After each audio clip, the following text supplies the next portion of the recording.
ડાયરા કલાકાર દેવાયત ખવડનો ફરી એકવાર વિવાદ સામે આવ્યો છે।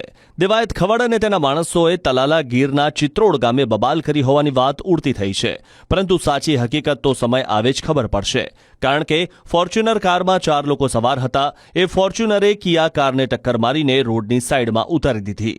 ત્યારબાદ 4 લોકોએ કિયામાં રહેલા વ્યક્તિને માર માર્યો અને ગંભીર ઈજા પહોંચાડી હતી।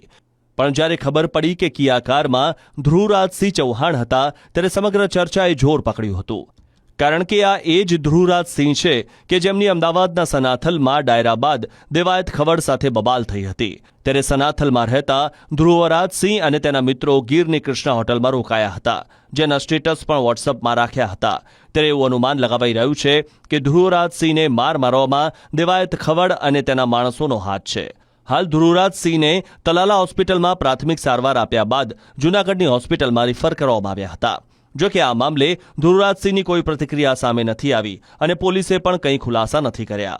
આ ઉપરાંત હજી સુધી કોઈ પોલીસ ફરિયાદ પણ નોંધાઈ નથી। ત્યારે જોવું રહ્યું કે આ ઘટના પાછળ દેવાયત ખવડ છે કે બીજું કોઈ।